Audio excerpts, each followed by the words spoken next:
pujian, bersama memuji-Mu Tuhan. Satukan suara dan nyanyikan sorak kemenangan. Gloria, Gloria, besar Tuhan, ditinggikan di atas segalanya. Gloria, Gloria,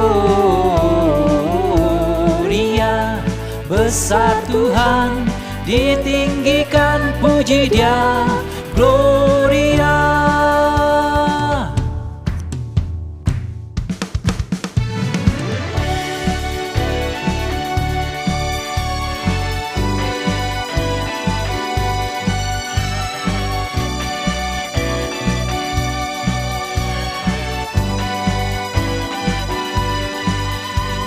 Kami datang bawa pujian, bersama memuji-Mu Tuhan.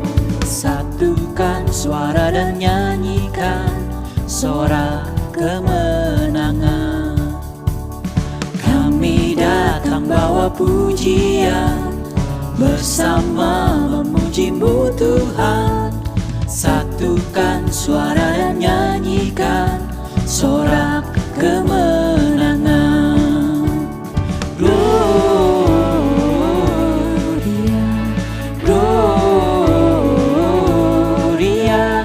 Besar Tuhan, ditinggikan di atas segalanya.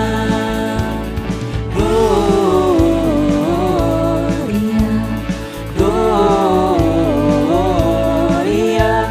besar Tuhan, ditinggikan, puji Dia. Gloria.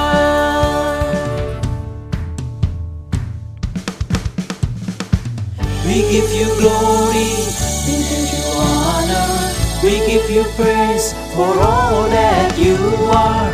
We give you glory, we give you honor, we give you praise. Gloria, we give you glory, we give you honor, we give you praise for all that you are. We give you glory, we give you honor, we give you praise. Gloria, we give you glory, we give you honor, we give you praise for all that you are. We give you glory, we give you honor, we give you praise. Gloria,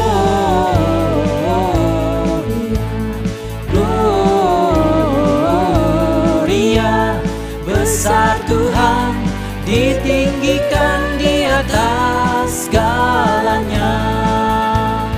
Gloria,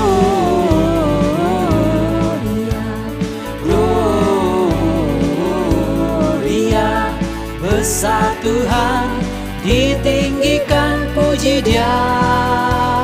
Gloria.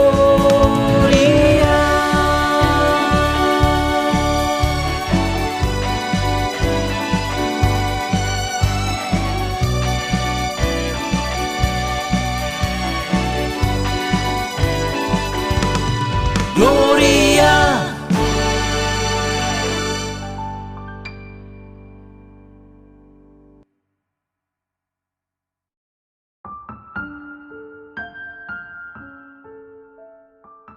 Shalom saudara-saudaraku yang kekasih di dalam Tuhan Yesus Kristus. Puji Tuhan kalau sampai hari ini kita masih diberi kesempatan hidup. Minggu 11 Desember 2022. Dan dapat beribadah, memuji Tuhan, menikmati kebaikan Tuhan, dan mempelajari firman Tuhan. Selamat ulang tahun buat saudara-saudariku yang ditambahkan usianya oleh Tuhan 1 tahun lagi. Semoga saudara menghargai berkat Tuhan itu. Karena hidup tidak bisa dibeli dengan apapun. Semata kasih karunia Tuhan. Semoga saudara sehat rohani, jasmani, tambah cinta Tuhan. Diberkati, jadi berkat buat banyak orang, hidup untuk kemuliaan Tuhan. Amin.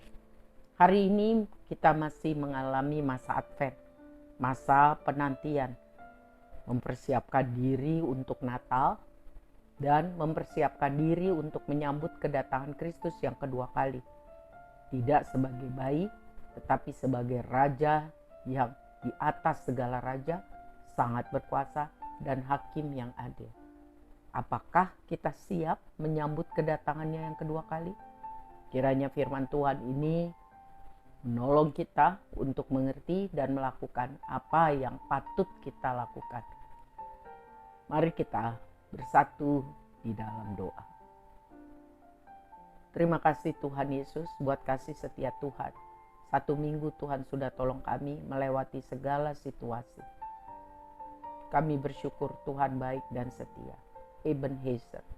Mohon ampun buat semua dosa salah kami Tuhan. Mohon kemampuan mengampuni orang yang bersalah kepada kami. Bapa yang baik, kami mau mempelajari firman-Mu dari Matius 25 ayat 1 sampai 13. Mohon berkat Tuhan supaya kami mengerti dan mampu mempraktekkan dalam kehidupan. Kami minta sungguh di dalam nama Tuhan Yesus. Amin. Saudara, mari kita buka Matius 25 ayat 1 sampai 13. Sambil kita mendengarkan firman Tuhan dari Alkitab bersuara. Tuhan Yesus memberkati. Matius pasal 25. Pada waktu itu, hal kerajaan sorga seumpama 10 gadis yang mengambil pelitanya dan pergi menyongsong mempelai laki-laki. 5 di antaranya bodoh dan 5 bijaksana. Gadis-gadis yang bodoh itu membawa pelitanya, tetapi tidak membawa minyak. Sedangkan gadis-gadis yang bijaksana itu membawa pelitanya dan juga minyak dalam buli-buli mereka. Tetapi karena mempelai itu lama tidak datang-datang juga, mengantuklah mereka semua lalu tertidur. Waktu tengah malam terdengarlah suara orang berseru, "Mempelai datang, songsonglah dia!" Gadis-gadis itu pun bangun semuanya, lalu membereskan pelita mereka. Gadis-gadis yang bodoh berkata kepada gadis-gadis yang bijaksana, "Berikanlah kami sedikit dari minyak-Mu itu, sebab pelita kami hampir padam." Tetapi jawab gadis-gadis yang bijaksana itu, "Tidak, nanti tidak cukup untuk kami dan untuk kamu. Lebih baik kamu pergi kepada penjual minyak dan beli di situ." Akan tetapi, waktu mereka sedang pergi untuk membelinya, datanglah mempelai itu, dan mereka yang telah siap sedia masuk bersama-sama dengan dia ke ruang perjamuan kawin, lalu pintu ditutup. Kemudian datang juga gadis-gadis yang lain itu dan berkata, "Tuan, Tuan, bukakanlah kami pintu."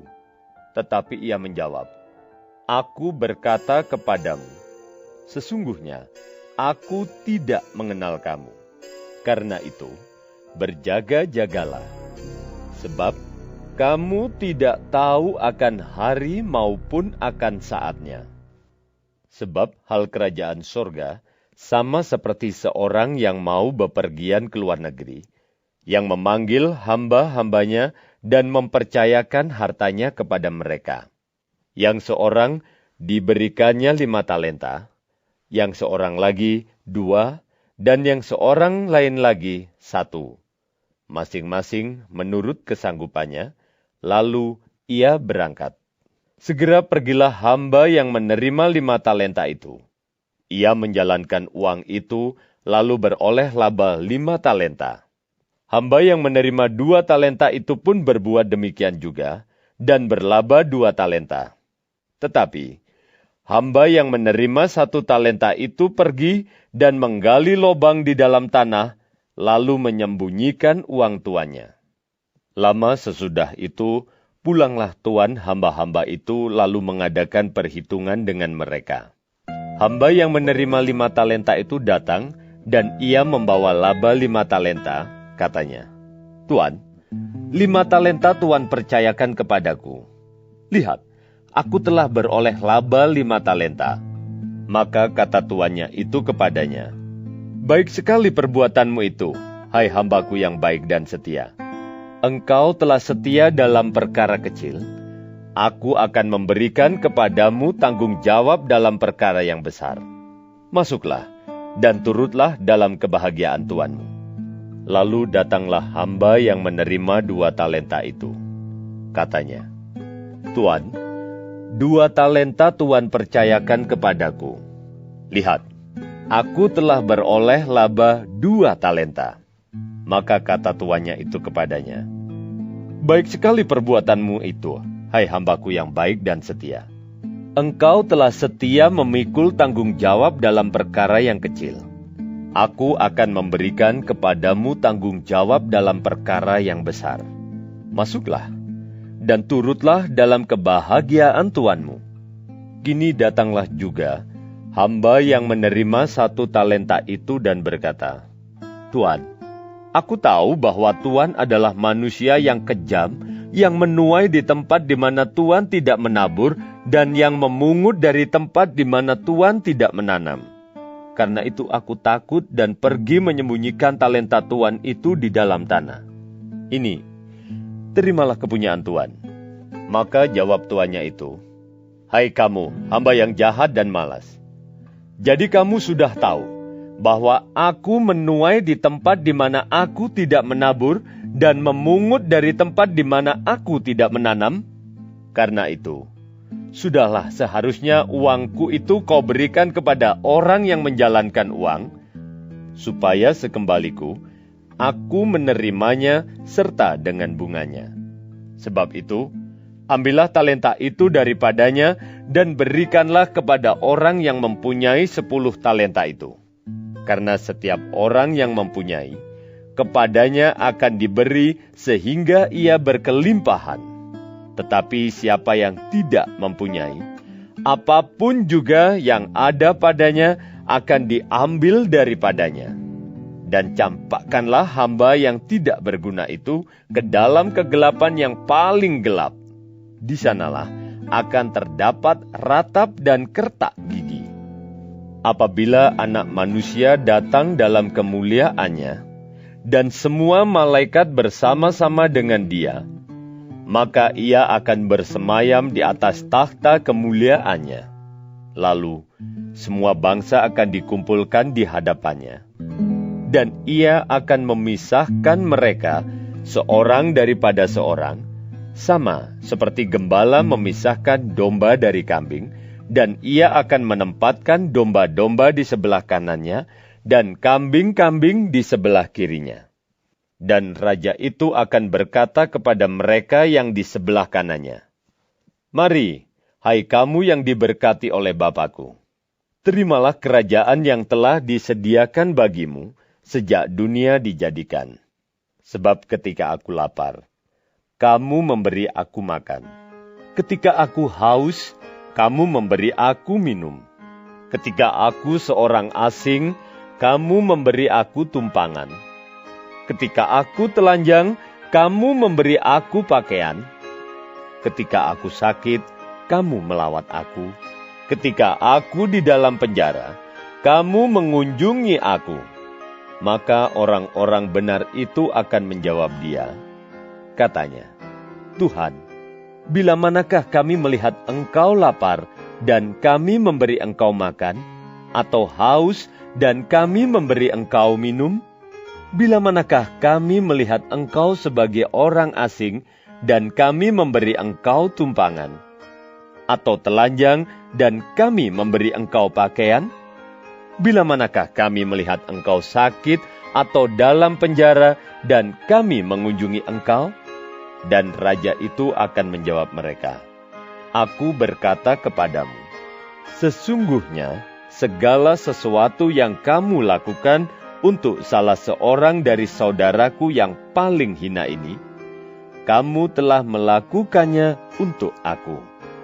Dan ia akan berkata juga kepada mereka yang di sebelah kirinya, Enyahlah dari hadapanku, hai kamu orang-orang terkutuk. Enyahlah ke dalam api yang kekal yang telah sedia untuk iblis dan malaikat-malaikatnya. Sebab ketika aku lapar, kamu tidak memberi aku makan. Ketika aku haus, kamu tidak memberi aku minum ketika aku seorang asing. Kamu tidak memberi aku tumpangan ketika aku telanjang. Kamu tidak memberi aku pakaian ketika aku sakit dan dalam penjara. Kamu tidak melawat aku. Lalu mereka pun akan menjawab dia, katanya, Tuhan, bila manakah kami melihat Engkau lapar, atau haus, atau sebagai orang asing, atau telanjang, atau sakit, atau dalam penjara, dan kami tidak melayani Engkau? Maka ia akan menjawab mereka, Aku berkata kepadamu, sesungguhnya, segala sesuatu yang tidak kamu lakukan untuk salah seorang dari yang paling hina ini, kamu tidak melakukannya juga untuk aku. Dan mereka ini akan masuk ke tempat siksaan yang kekal, tetapi orang benar ke dalam hidup yang kekal. Saudara yang kekasih, mengenai perumpamaan 10 gadis, 5 bijaksana, 5 bodoh. Perumpamaan ini menggambarkan bahwa setiap orang bertanggung jawab secara pribadi, sendiri-sendiri. Tidak bisa bonceng, tidak bisa ikut ngegandol, sendiri-sendiri. Mengenai keselamatan. Setiap orang yang mengaku percaya kepada Tuhan Yesus harus senantiasa memperhatikan keadaan rohaninya. Mengingat bahwa kedatangan Kristus Tuhan Yesus bisa kapan saja. Tidak ada yang tahu saatnya, tidak terduga. Sebab itu kita harus bertekun dalam iman. Hidup sungguh dalam kebenaran. Supaya kalau Tuhan Yesus datang tiba-tiba, kita kedapatan siap sedia. Tapi jika kita lalai memelihara hubungan yang akrab, yang benar dengan Tuhan, jika kita lalai hidup di dalam kebenaran, maka kalau tiba-tiba Tuhan Yesus datang, jelas cerita ini menggambarkan kita akan ditolak untuk masuk dalam kerajaan Allah. Walaupun kita mengetuk-ngetuk pintu dan memohon, Tuhan katakan, aku tidak kenal kamu. Mengerikan bukan? Yang membedakan kelompok gadis bijaksana dan yang bodoh adalah mengenai kesiapsediaan, mengenai persediaan untuk terus hidup di dalam kebenaran, untuk hidup terus di dalam terangnya Tuhan. Yang bodoh tidak siap, tidak memperhitungkan asal. Tapi yang bijak sana siap memperhitungkan, siaga dalam kondisi apapun, sehingga ketika Tuhan datang, mereka segera masuk, diterima dan mengalami persekutuan dengan Tuhan. Saudara, di dalam Yohanes 14 ayat 3 bicara mengenai kedatangan Tuhan Yesus. Yohanes 14 ayat 3, seperti dan sepasti kenaikan Tuhan Yesus ke sorga, demikian juga Tuhan Yesus pasti akan datang kembali dari sorga ke dunia untuk menjemput orang yang percaya, yang setia, hidup mengasihinya, hidup dalam kebenaran. Untuk dijemput tinggal bersama-sama dengan Tuhan di sorganya yang mulia. Saat reuni yang luar biasa mulia dan abadi ini sangat dinanti-nantikan oleh orang yang hidup seperti gadis yang bijaksana. Saat ini membuat hati terhibur. Walaupun di dunia ini menghadapi banyak masalah. Karena mengerti bahwa keadaan dunia ini hanya sementara. Pengikut Kristus yang bijaksana akan terus hidup berjaga-jaga siap sedia, berseru-seru pada Tuhan siang dan malam, dan menantikan saat kedatangan Tuhan Yesus tiba. Tuhan Yesus berkata, akan ada akhir kesusahan dan penderitaan di dunia yang jahat, yaitu saat kedatangannya. Bagi orang yang setia akan terangkat menyongsong Tuhan di angkasa. Tercatat dalam 1 Tesalonika 4 ayat 17. 1 Tesalonika 4 ayat 17. Tapi bagi orang fasik, orang yang bodoh, orang yang bebal, orang yang tidak siap sedia, yang hidup asal-asalan, saat kedatangan Tuhan kedua kali akan menjadi saat yang mengerikan. Karena akan terjadi keadilan Tuhan dan akan mengalami murka Tuhan yang dahsyat. 1 Tesalonika 5 ayat 2, 3, sampai 9. Saudaraku, bicara mengenai minyak, lihatlah di ayat 4. Sedangkan gadis-gadis yang bijaksana itu membawa pelitanya juga dan minyak dalam buli-buli mereka, persediaan. Ya. Mereka membawa persediaan. Ini bicara mengenai hidup dalam kesetiaan, hidup dalam ketekunan, tekun dalam iman, siap sedia secara rohani, senang maupun susah, sehat maupun sakit, kaya maupun miskin, siap secara rohani. Ada iman yang sejati, tetap percaya Tuhan baik, walaupun hidup tidak selalu baik. Tidak bergeser dari iman yang sejati. Apapun yang terjadi, hidup dalam kebenaran sesuai firman Tuhan. Kenapa bisa begitu? Karena Roh Kudus, ya, yang melambangkan minyak itu.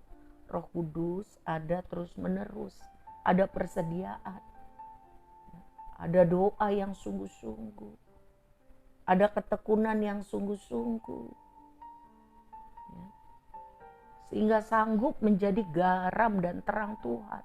Dunia ini tambah gelap, dunia ini tambah jahat, tapi orang yang bijaksana mempersiapkan diri untuk terus sampai selesai waktunya. Tuhan katakan hidup jadi terang. Itu perlu roh yang bernyala-nyala. Untuk bisa memiliki roh yang bernyala-nyala, hidup melayani Tuhan, hidup dalam kebenaran, itu memerlukan kesiapan. Tidak bisa kalau lagi senang baca Alkitab, kalau lagi seneng doa, kalau lagi seneng, kalau lagi mau ke gereja, kalau lagi nggak mau ya udah. Tidak bisa. Untuk memiliki persediaan minyak melambangkan hidup yang bijaksana, itu harus memiliki konsekuensi dan konsistensi untuk hidup taat kepada Tuhan. Berjaga-jaga di dalam doa, berjaga-jaga di dalam hidup dalam kebenaran. Tambah kita mengerti firman Tuhan, tambah kita tahu apa yang harus kita lakukan. Berjaga-jaga dalam ketaatan. Tidak ada apapun atau siapapun juga yang dapat memisahkan dari kasih Kristus. Saudara-saudaraku yang kekasih, bagaimana dengan kita? Apakah minyak itu, Roh Kudus itu ada menguasai hidup kita? Atau yang menguasai kita, hidup kita adalah kedagingan kita, bahkan kuasa kegelapan? Kiranya kalau itu yang terjadi, cepat bertobat sementara masih ada kesempatan. Jangan sampai seperti gadis bodoh itu terlambat untuk minta dipulihkan, terlambat untuk minta minyak itu. Inilah saatnya Tuhan Yesus pasti akan datang kembali. Apakah kita mau menyongsong Tuhan di udara, bersukacita bersama Dia, atau kita mau tertinggal? Pilihan akan menentukan hasil. Saat ini saudara, kedatangan Tuhan yang kedua semakin dekat.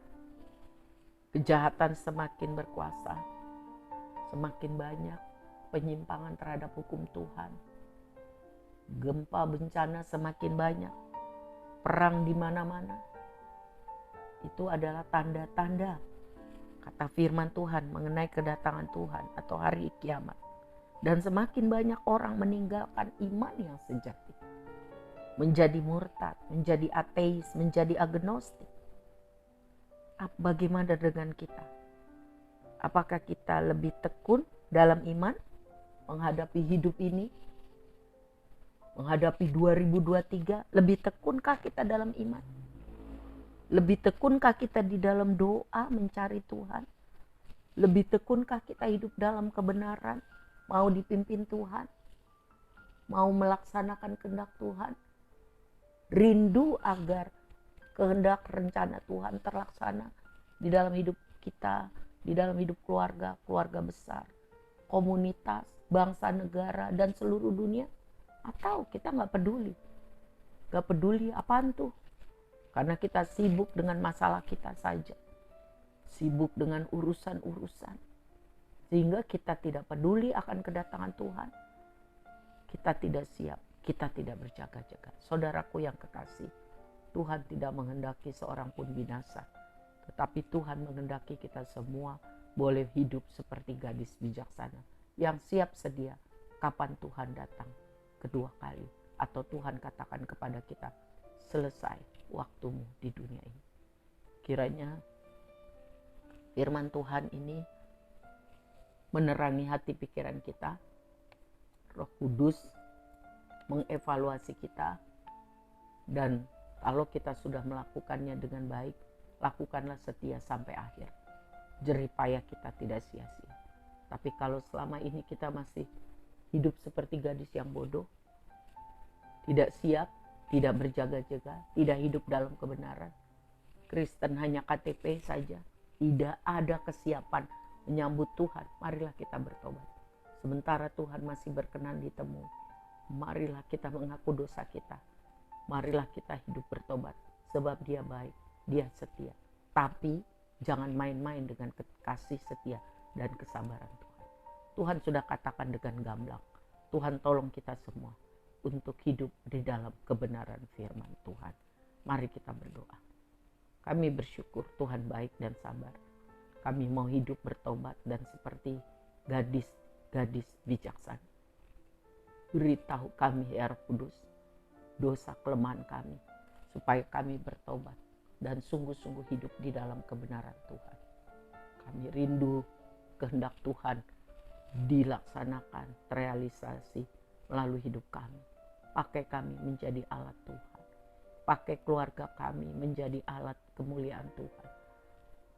Kami rindu bangsa kami mengalami lawatan pertobatan dan keselamatan. Kami rindu kedatangan Tuhan datang segera. Kami mau dipakai Tuhan menjadi alat Tuhan. Berkatilah anak sekolah minggu, para remaja, pemuda, kaum wanita dan pria, supaya kami semua hidup seperti gadis-gadis bijaksana. Allah Roh Kudus, lawatilah kami. Kasih tahulah kepada kami hal-hal mana yang kami harus bertobat. Supaya kami tidak terlambat untuk bertobat. Tidak terlambat untuk merasa perlu mencari Tuhan. Jamalah kami semua. Berilah hati yang haus lapar akan Tuhan. Beri kerinduan, roh yang menyala-nyala untuk melayani Tuhan. Kami menyerahkan hidup kami minggu yang akan datang. Mohon berkat Tuhan. Angkatlah tanganmu saudara, terimalah berkat Tuhan. Imani dalam nama Tuhan Yesus. Kasih Allah Bapa yang sempurna dan kekal. Cinta Tuhan Yesus yang manis dan luar biasa. Persekutuan Allah dengan Allah Roh Kudus menolong kita untuk hidup tambah benar, tambah sesuai firman Tuhan. Di dalam nama Bapa, Anak, dan Roh Kudus, mari kita katakan, amin. Tuhan Yesus memberkati kita semua. Tetap jaga protap prokes ya saudara.